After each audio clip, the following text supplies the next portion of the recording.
Hello, so today I'm going to be talking to you guys about exponential functions and how to recognize exponential growth and decay and write the function. Alright, so basically, an exponential function grows or shrinks at a rate which increases or decreases over time. So, exponential growth is pretty out of control, not as predictable as linear growth, and exponential decay can become very negligible, very small amounts. So it's a lot less simple and predictable as linear growth. So just to start off with, so exponential functions, they're changing by a constant factor or a constant percent rate.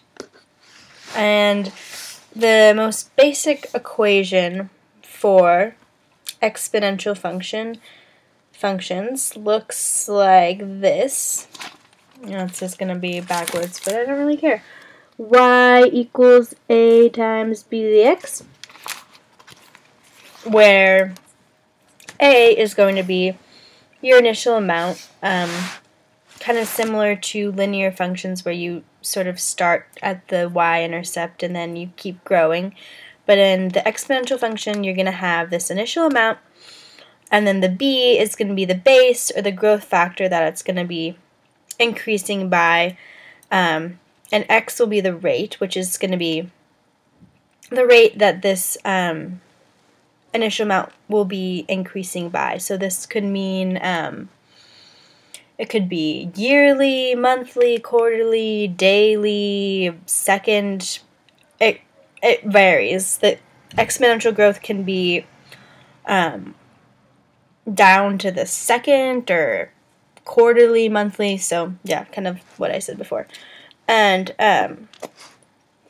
so also I think I might have mentioned that exponential functions can either grow or decay. So exponential growth, how do we tell if the function is growing exponentially or decaying exponentially? So if you have a growth factor that is larger than 1, then that means the quantity is growing exponentially. Whereas if your growth factor is between 0 and 1, it means that it'll be decaying exponentially. And this growth factor always has to be greater than 0, but it can't equal 1. So, yeah, that just makes sense.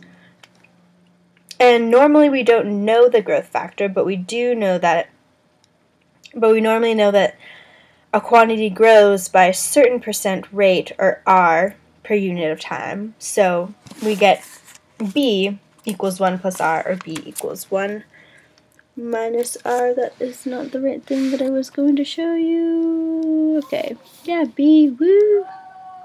Alright, so, yeah. So, an example of this could be, take bacteria, something that grows at an exponential rate. So the population of a certain bacteria is tripling every 20 hours.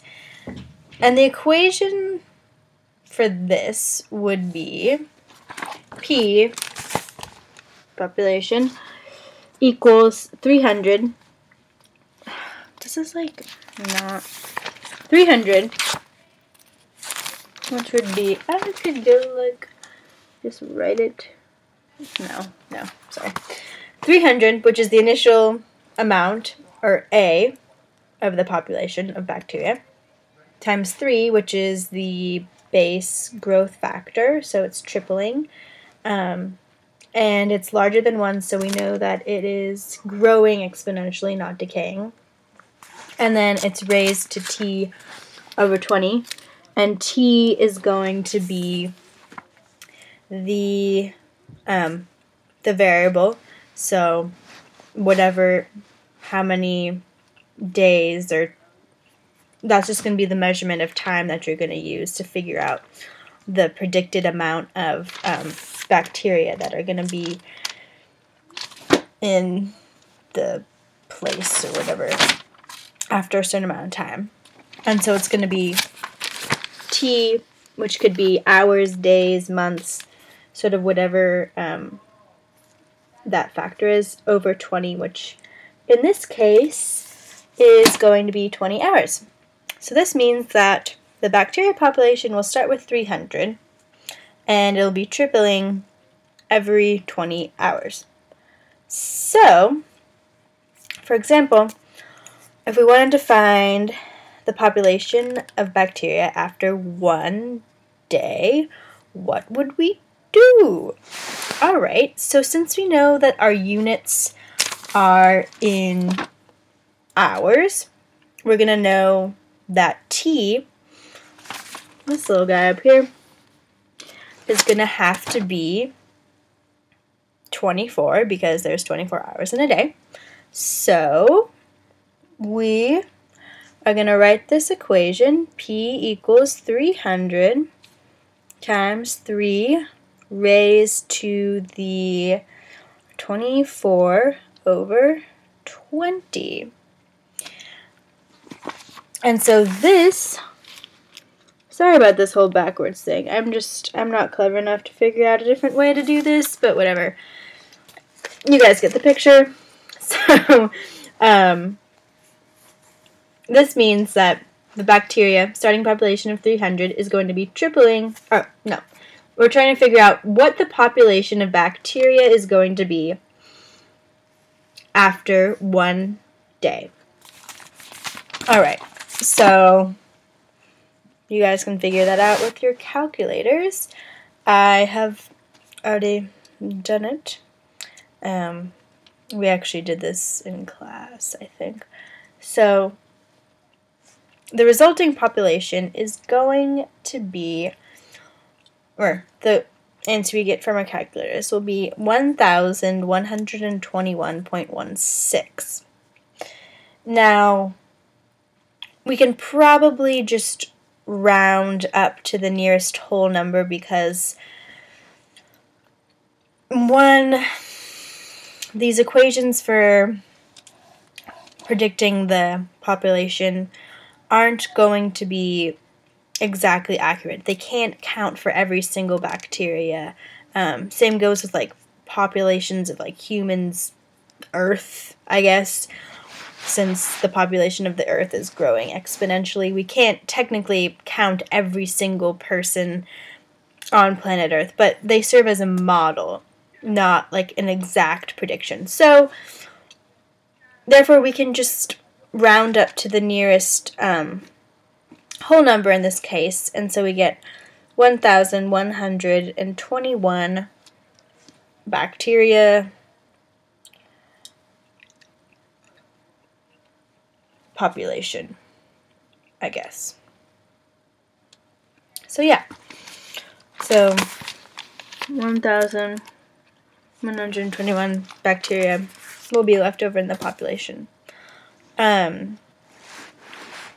So yeah, so the same thing goes for, you're using the same kind of equation for exponential decay as well, but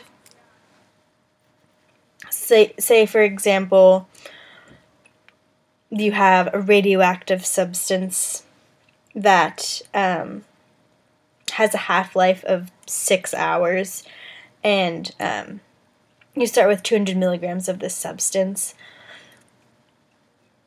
It basically is the same kind of equation, just the growth factor is going to be in half-lives, which is 0.5, and versus growing, tripling, doubling, quadrupling, whatever.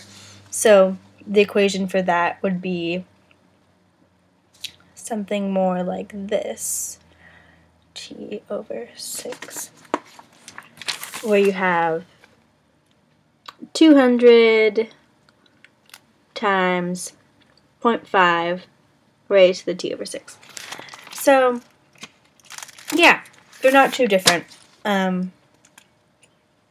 that's basically it. So I'm kind of out of time here, but hopefully this was helpful. Thank you for watching if you are watching this. Goodbye.